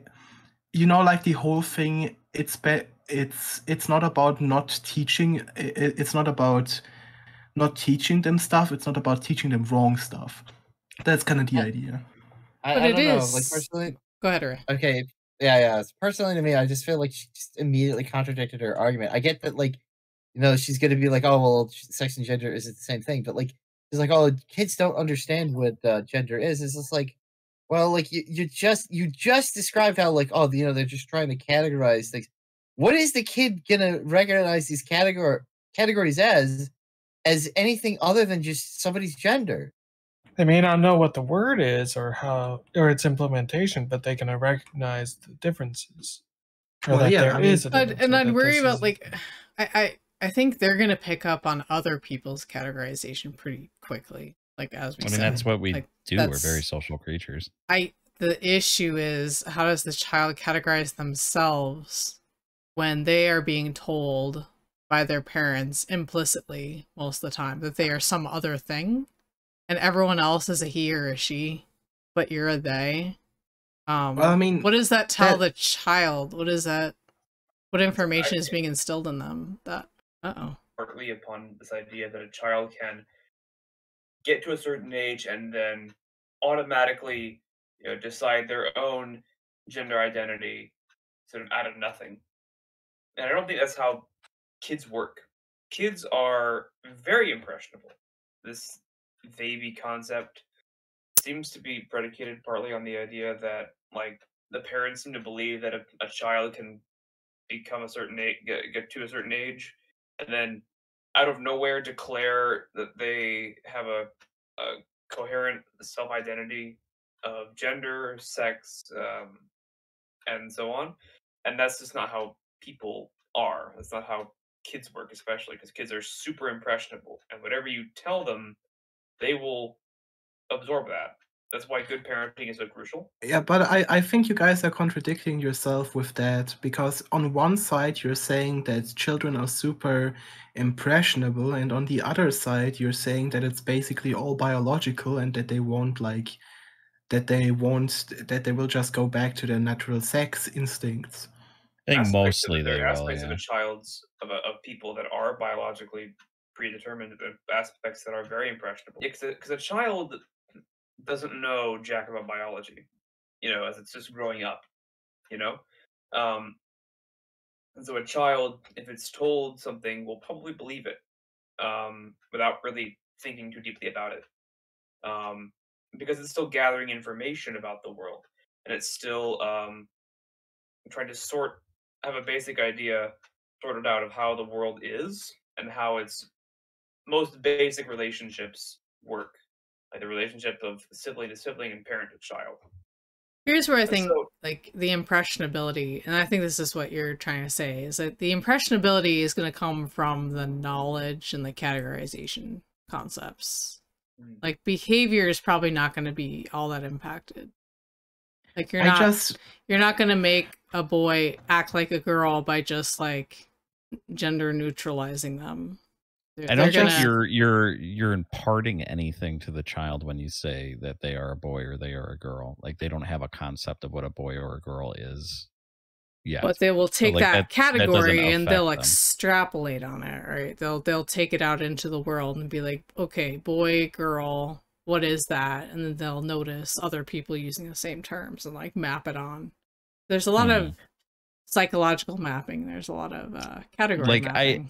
I think Luigi, to get to the future that you want, like I think it's more useful to just expand the existing categories of like what a boy can be and what a girl can be than to just completely eliminate for the beginning of the child's life like boy girl concept until they vocalize. Like I think it's more just be like, what, a boy can just to use an old example, a boy can do ballet, a girl can play baseball. Like I think that's more useful to get to the future that you want using the existing categorization that I think they're really not going to change without force.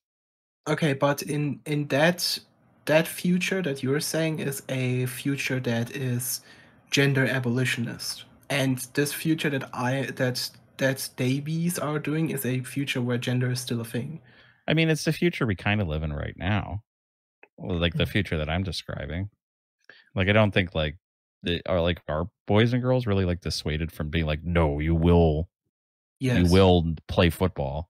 Yes, I know in certain parts, but I don't think that's like I know what multiple everybody does. I think people that let their child choose their own interests. Again, we're talking cross-culturally here because no, not just cross-culturally. I also know multiple Americans that were very much taught you ought to be like this, especially when their parents were religious. Yeah, but it's just still the case. What do you mean? How old were they? I mean, because I'm talking about like the current like cultural like where kids Yeah, I are being mean, raised now. the Like I'm talking people I about was talking to were around 20. around 20. Okay, so what they were raised in the early 2000s. Yes. Okay, but I'm talking about like people like raised like nowish. Like I think things have significantly changed now. But I mean that's kind of what is Well, it's being kind of- opposed here, right? The way that it's a being bit- raised now. It's a bit of a moot point because hyper-religious people are never going to be doing they-be stuff. Yeah, they never are. Like they're not going to buy into this. So, Okay, so- it's kind of like who cares? Like they're going to do The their point. thing. This is the going to be point- sold to sort of liberal or open-minded, progressive types who are experimenting with this. I worry it's just the way it's designed, it's too easy for the parents to kind of map their desires onto the child. It's the same problem. It's like just in another direction. You're mapping on expectations of gender neutrality onto the kid. The Maybe point subconsciously. the point where I'm hung up on, and if you can like counter this point, then I will probably concede to the argument. The one point that I'm hung up on is we could have this exact same conversation about race relations and it not be any different. And I think that this is something that really makes me want to be on the quote-unquote good side, because if you think about it, there were probably people back then that would say, yeah, I mean, but what are you gonna do if they go to the colored fountain? How are you gonna explain that? Yeah, they're just different people. The first thing you see is that this person's black. That's not gonna change. And this whole concept of we're all just human, that's retarded. We're all different races. You can see that. And I think this is my hang up. I think, of course, there are a bit more biological differences between race and sex/gender. There's definitely more biological on this race/gender thing, as sex/gender thing. But this whole like social differentiation, this is what I'm hung up on. Yeah, but here's the thing: we like the segregation of races did work itself out, though. Yeah, like that caused incredible discomfort, social discohesion. Like there was social upheaval over it, and there's not like genetic information that's imparted in race, like other than like surface level skin color. Like that's nothing. Like there's not certain interests on race. There's not like that type of genetic information. I think there's a that is passed lot between of sexes. What would I call them? A-parallels, non-parallels. And the one thing I would start with is, when did our conception of race come about? Even something as basic as like black versus white. I could in America, that was like a very recent thing. In general, it's a very recent thing. And like when we talk about like race types and categorizations, this really didn't develop until fairly late in human history, because before then we were all isolated tribes and every tribe was unto themselves, and I'm sure they noticed like, oh, that group over there has different skin color, and maybe they had their own terms for it, but it was not going to be it's not the same kind of system that we have now. It's very culturally dependent. When it comes, yeah, right. A lot of cases, it just wasn't really a category. It wasn't a way they thought about people groups. They thought about like location and these other things. Meanwhile, sex is very constant. Sex in every single culture that has ever existed, even before we had cultures, even before people had written languages, sex existed and sex was recognized. Because sex has a specific biological function that is important for humans. I don't think race has any biological purpose. It's just a fact of what happens when people groups drift apart and start to morph into different shades. The purpose of race is entirely environmental. Like that would be why, like, it's like a social thing. Like it's just like regions have melanin in greater numbers than people not. You know, it's very much that, and you know, races can mix with each other and nothing bad happens. Like they can just have babies together and then they just make new shades and it's fine. Yeah, there's they can make Halle Berry and The Rock. Yeah. There's like there's no complications that come from that, because essentially they just are not that different. Males and females, it's just not like that. You can't just swap them around. They are always there, and they're always very consistent and persistent. Right. Yeah, I but- would go so far as to say that most of our notions about the concept of race, and arguably the concept of race itself, is largely, in fact, socially constructed, unlike our ideas about sex and gender. Because race as a concept really only emerged in the last few decades of the 18th century, when Europeans began to write about archaeology and noted like distinct differences in, say, Northern Europeans versus Turkish people versus Sub-Saharan Africans versus Native Americans versus East Asians, and they started to And, actually categorize them in like distinct groups. Yeah, like purely and like when like anthropology was like just like becoming a thing. Right, and it Like largely really just has served, superficial characteristics. and it was a set of superficial characteristics that largely served a social purpose and a pseudo-scientific purpose. Whereas the distinctions of sex and gender have served a reproductive purpose, as well as cultural, religious, personal, spiritual, and even literary and other cultural purposes for all of human existence and all of prehistory. Probably pre-human too. Yeah, I think that Right. the key difference there is you said like reproductive different. Like that's the key difference there. There's nothing like that for race. Say a Swede and a Nigerian could have a child together, or like an Indian and a Cherokee can have a child together, and there's no problem, like Kava said.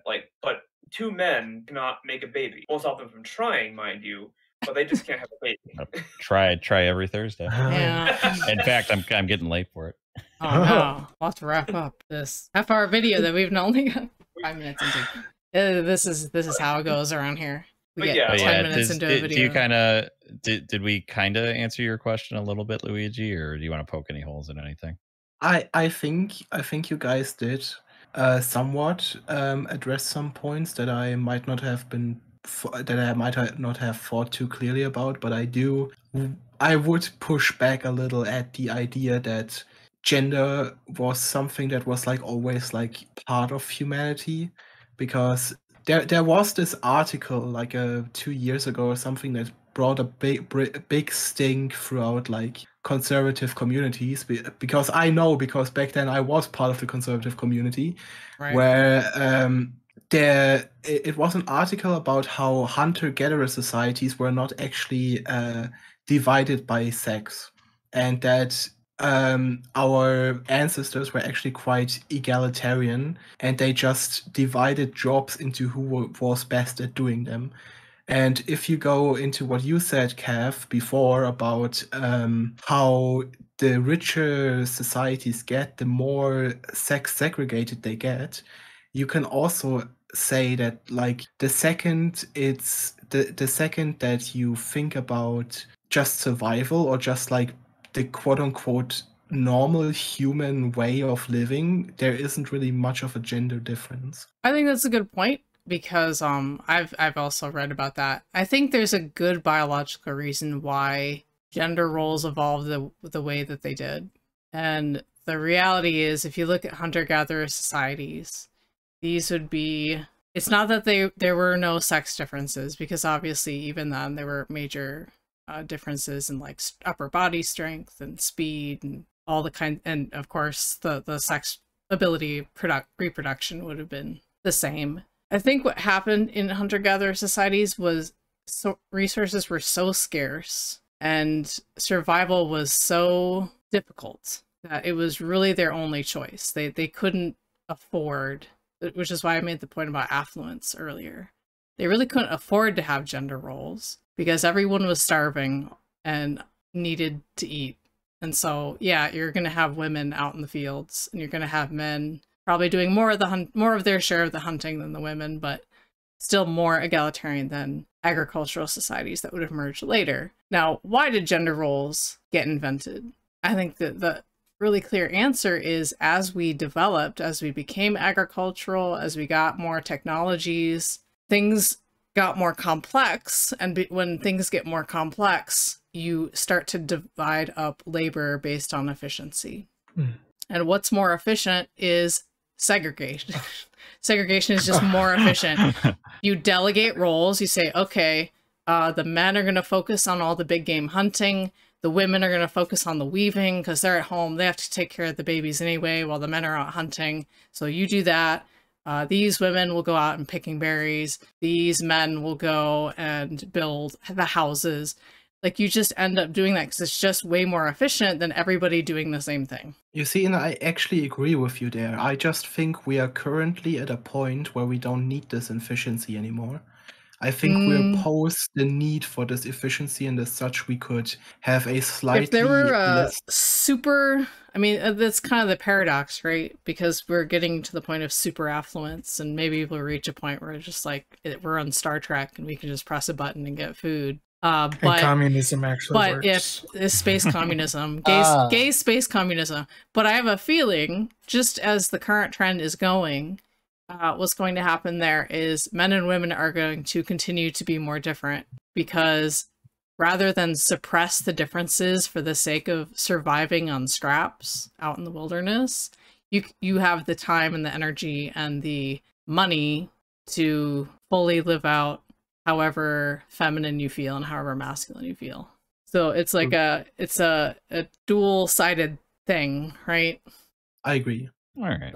Let's keep watching this. How long have we been going, Kav?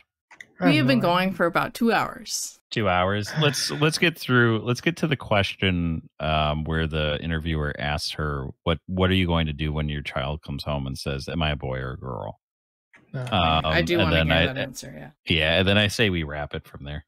Yeah. I'm sorry if I wasted time with my... No. It's just, let me say, I'm super glad that we're getting challenged on this show finally, because I feel like the show's been like a bit of a circle jerk since it started. Oh, what's wrong with that, huh? That's our not podcast. That I don't love circling up and dropping snot on secrets. That's our podcast name, Circle Jerk. Well, I'll gladly be your guys' foil, because I'm not doing this just for like opposing you guys. I just genuinely believe this sort of stuff. No, and that's where it should come from, is from genuine belief instead of an artificial, like, I need to be contrary to create an interesting show. No, it should be genuine, and I like that. Kind of explore. So Hazel was at 3.5-ish, was already very assertively exploring different pronouns and different names. But there are parents that I know that have been using they, them pronouns for their children, and their children are 4.5 and still comfortable not picking, not solidifying that yet. So, and here's what I want you to clarify. When we say gender neutral, or we say gender creative or gender open, it's not that Sparrow doesn't and will not have a gender. Yeah. So explain the difference there. For sure. So we are in no way prohibiting Sparrow from having a gender. And we're not forcing them to be one gender or another. We are just holding space for the child to lead the conversation and to lead the journey about gender.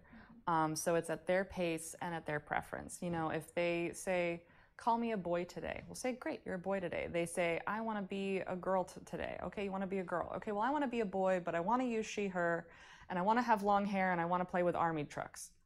Okay, you know, like, you want to mix and mash and combine, and that's great. Like, there's no expectation that we have. There's no goal. Some people have said, oh, you're just trying to make your kid transgender. And no, we're not. We're open for their gender to be anything. But, you know, since cisgender and transgender is like going with the sex you were assigned at birth or the gender you were assigned at birth, or going opposite, Sparrow can't be trans or cis. Like, there was nothing that was assigned. So they can't. I feel like the trans community on Twitter would hate that. Yeah. Okay, so they don't have a sex then? Yes, This is what she's getting at now? So they can't be trans? Is this the trans genocide that I've been hearing about? It seems like so.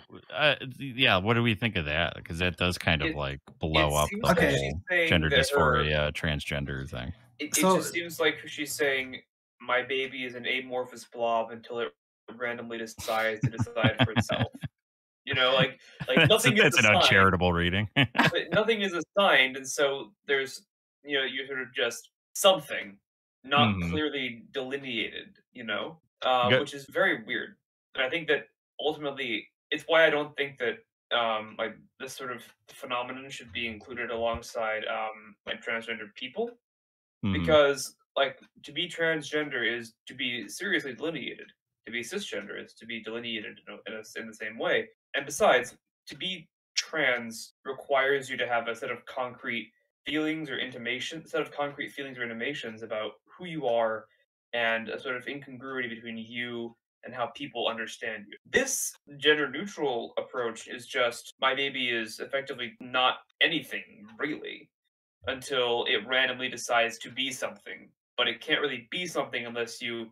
But to make sure that it doesn't decide that it's not imposed upon, I have to impose nothingness on it until it decides to be something. It's a paradox. It's a really weird, incoherent paradox. I have to agree. So there is this, you cannot be trans in a non-binary in a gender abolitionist environment, because where are you transitioning to? I mean, you can try to change your sex, but so a lot of like being trans is very much within the binary, because you're trying to be treated and become like the opposite sex as much as possible. So the whole there's always this internal war, like in trans LGBTQ sort of discussions, where it's like the gender abolitionists versus the gender binarists.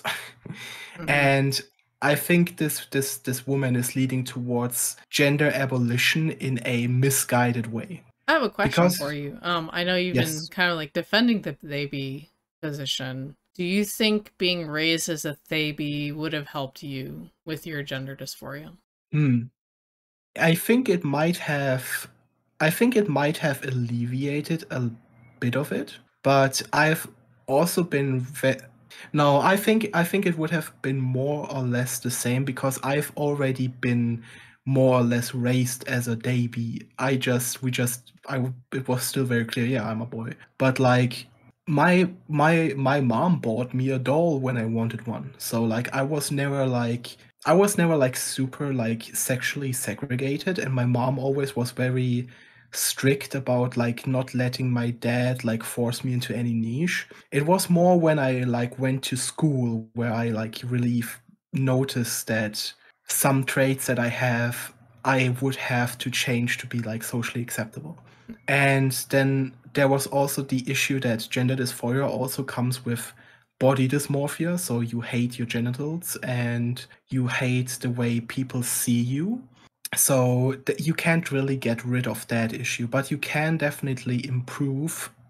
Like if everyone were gender abolitionist, then it would only be like the only problem would be what your downstairs area looks like, and like after puberty, like what your secondary sex characteristics are. Do you think raising a child to not be able to state whether their genitals are male or female would confuse their ability to be able to talk totally about retarded.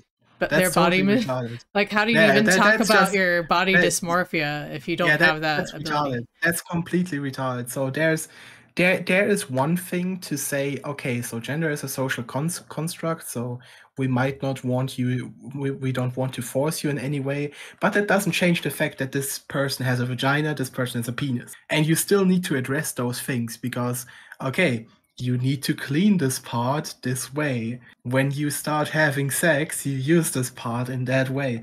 Like there are still scenarios where it's very much important what your sex is, and you need to be able to talk about it. There's no reason to be coy about, yeah, I have a penis. Even when I transition, I will most likely still have a penis. And if someone asks me, I will say, that's kind of rude to ask, but yes, I do have a penis.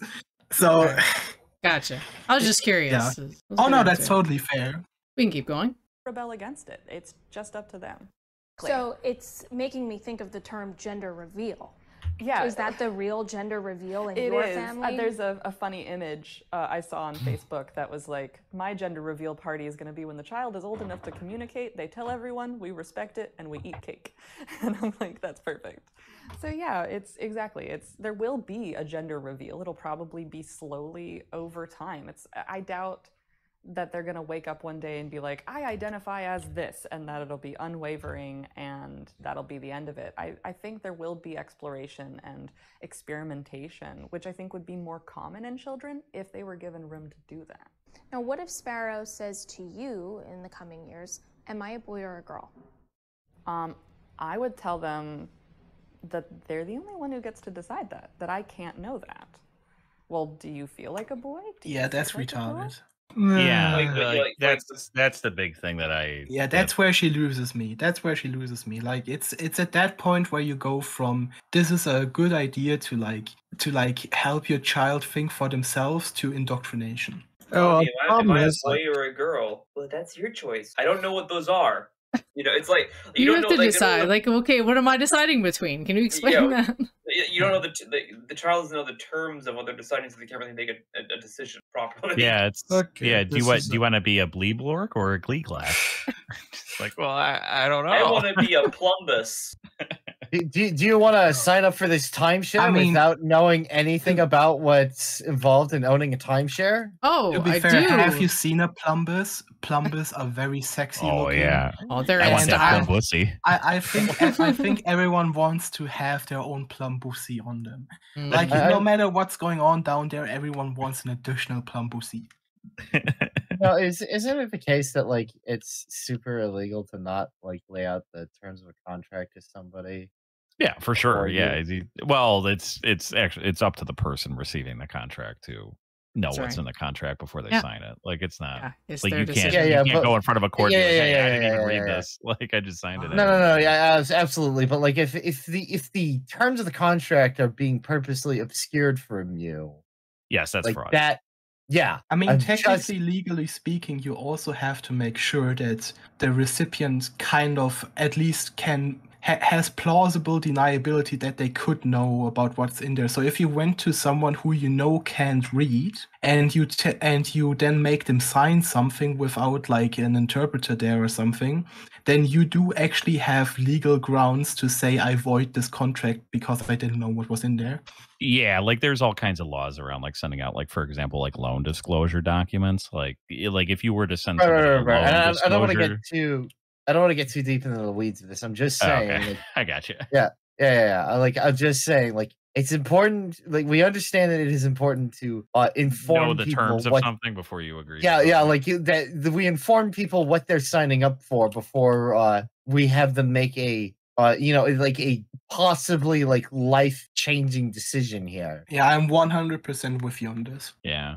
So she gave a bit of a shitty answer, huh? Yeah. Not very good, no. Yeah, let's get her whole answer before we judge. Maybe she'll turn it around. Feel like a girl? Ways I might help them figure that you are a boy. When you go out in public and someone says, oh, cute, hey, champ, how is he? Does that feel good? Or does that feel like you want something different to happen? And just kind of... I mean, that's fair. She kind of turned it around here. Yeah, but how is the child supposed to know how to feel? Yeah, I was gonna say. Well, I mean, the child feels how it feels. If the child feels happy when they're... Here's the thing, right? How do they figure out what the feeling is about specific? Because it could be someone comes around and says, oh, you're so cute. You're such a cute little girl. Is the discomfort coming from being labeled a girl, or is the discomfort from some random adult talking to you, or is the discomfort because you ate something weird for lunch and you're not feeling well? Like I don't know that children are that sophisticated. Is the discomfort because the only thing that you know about girl, because your parents didn't tell you what a girl is from what you learned on the internet? I'm like, okay, well, girls are all like the OnlyFans hoes. Yeah, or did you? Yeah, you have some other concept. Anime bitches. Were you mistreated by a girl, and that's coloring like your perception? I could just imagine a whole bunch of things kind of getting in there. So the answer of how do you feel is very unsatisfying to me. That's fair. I can see that, but I think it would be more useful to be like, well, you're biologically this. You should feel free to act in whatever way you want. That would definitely be the better way. And when you're older, like you'll have more decisions to make if you really want to, but that's who you are, and go forth and Go enjoy. forth and prosper, my child. Go forth and prosper. Like use your childbearing hips for good. Tally ho. Isn't the book? Wait, I just thought about this. Isn't the book genderqueer about being raised as a Thebe? I have no idea. I don't know if they're. I know. I thought she was just raised as a dirty hippie who didn't shower. Yeah, yeah, she had to be told to shower when she went to like school. you need to use soap, you know, and they're like, oh. Damn it! Why you never let me have any fun? Soap is part of You know, the bad part is that's her gender, is being a dirty hippie. Hippie yeah. So the bad smell is important. Being a hippie is more of a disease that is spread through words and ideas than it is like a gender. So I think at that point you can just say, yeah, get the chair. Can we rename this podcast the Hippie Hate Hour? Hippie Hate Hour. I mean, But we'll have to do more. H. We'll have to do more. Oh yeah, you're right. You're right. Don't do as much hippie stuff though.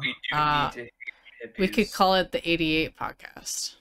Yeah. No. By the way, the hippie hate.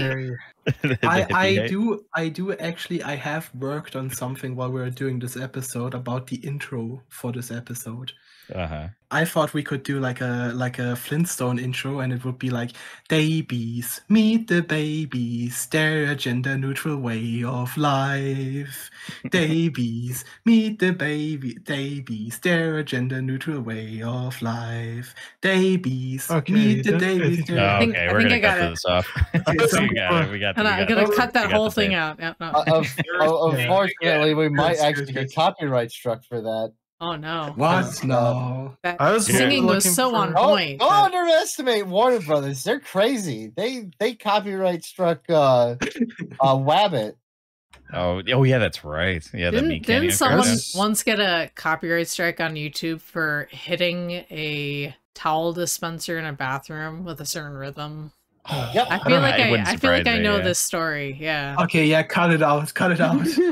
Cut it out. Let's listen to the rest of our answer and then give our conclusions. Yeah. Wait, I just want to say Muppet Theybies. That was the proposed one that I gave. Theybies. And make your dreams come true. They'll never seen the Muppets. I feel like kids raised as Theybies though would just be like constantly have like that like milk crust around their mouths, like those kinds of kids. You know what I mean? Like the weird kids, the real like weird kids, where like you go to like family and you're like, oh, that's man, I don't want to sit like my weird nephew. The Gale the snail types. Random question. The Gale the snail types. Yeah. Luigi, have you ever seen Portlandia? No. Okay. Was that the Nostalgia Critic movie? No. I have a video to link to you that I think you'll enjoy. I always thought that Portlandia is just a slur for people from Portland. No, that was the name of a TV show. It's a great TV show. By the way. It is really good. We'll watch it. It's a good one. Can we wrap this up? Let's wrap it up. A gender identity is about how you interface with the world, and to gauge what feels right and go from there. Mm-hmm. We were talking about this before we had the.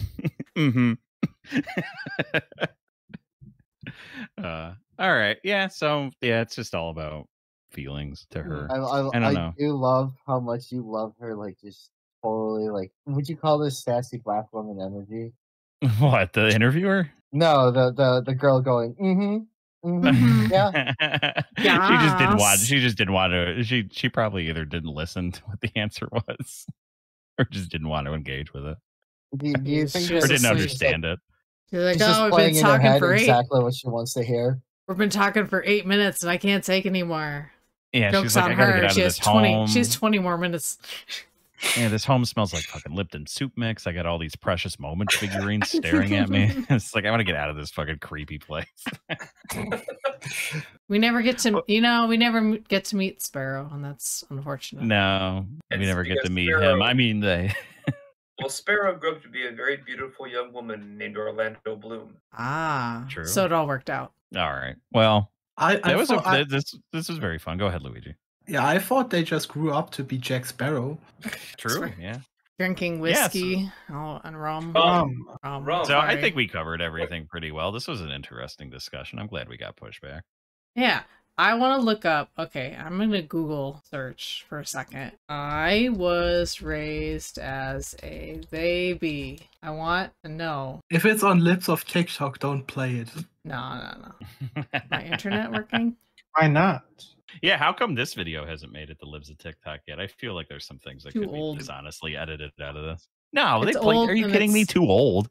also They play not shit from like TikTok. 2012. Okay, how to raise a baby. Baby dad. Father defends raising is gender neutral. I'm not seeing any, like, that's what I'm curious about. It's like, how are they going to grow up and report their experience, you know?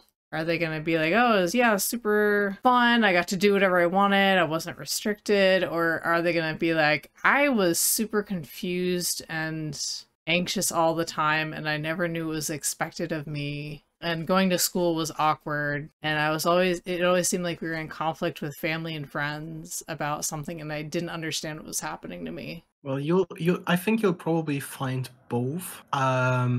It's just a matter of seeing like. It's probably just a matter of what the parents. Yeah, who was the parent? How they approach it, because I think this sort of like weird obfuscation strategy is a bad one. I would tend to agree. I would rather, if you're gonna go go sort of realist and be like, I'm just going to really focus on not pushing my kid to express themselves a certain way. And if people try to impose that on my kid, like, that's gonna be a conversation with them to say, you can't tell my kid how to be a boy or a girl. I feel like even a parent who like wasn't raising a baby, like if somebody came up to them, to like their like little boy, and be like, "Oh, you know, you need to build muscle. You're looking pretty like in there, like pretty." I feel feminine. like, screw you. Yeah. So that concept itself does not offend me so much. I just don't like. I don't like strategies that are just hiding things from kids or kind of misleading them or pushing them to be a certain way.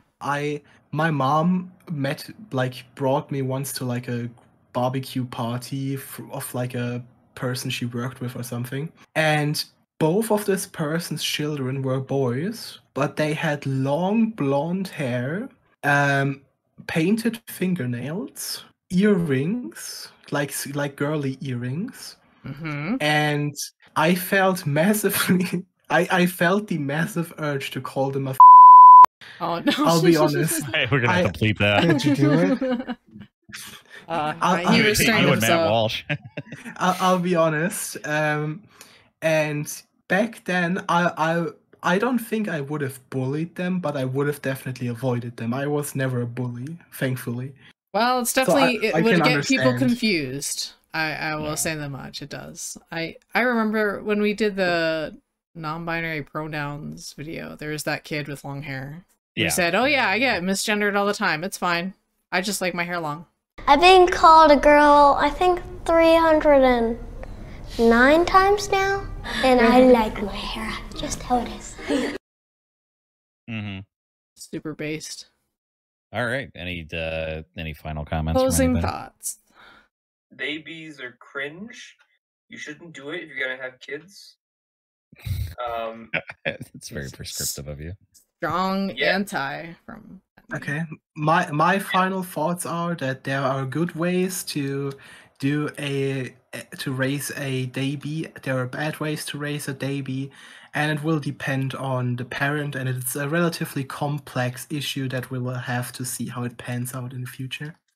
I think the only people that should be banned from raising babies are Californians. They probably have that's ideas about it, but everybody else should probably be allowed to do it. Maybe not people in Portland either. I don't know. I think, to be completely honest, this is going to be a concept that, I don't know, personally to me, I just think it's going to go nowhere. Yeah, I don't think it's going to jive with the majority of people. I don't think anybody's really going to latch onto this. I don't think anybody's. I think it's going to be like it probably. I don't know. Like, when you say anybody, you mean people in significant numbers. Yeah, sure. Yeah, like I not in complete absolute generalities. Like, but I don't know. Like personally, me, I'm concerned because like any type of. I get that, like, it seems like it's a harmless experiment, but especially with messing with kids, like, perceptions of reality and like, like trying to like, let them like think in different ways and whatnot. It's all, it's always that old phrase, the road to hell is paved with good intentions. And I just, I'm afraid we're on the verge of a huge mental health crisis already. And I am concerned that if this was tried out in mass scale, that it could help contribute to that. Yeah, I think that's a large contributing factor to the mental health crisis is online, social media, learning how to navigate the information age. Oh, absolutely, and that stuff is good. Like this is all going to kind of come to a head. It will probably be the next opioid crisis. Well, maybe actually not, because probably the next American crisis is almost definitely going to be the mass shootings that are going on. But like, if we were to change news sites into something like porn, where you can only legally go to it once you're 18, I think the world would be a lot happier. I would agree with that.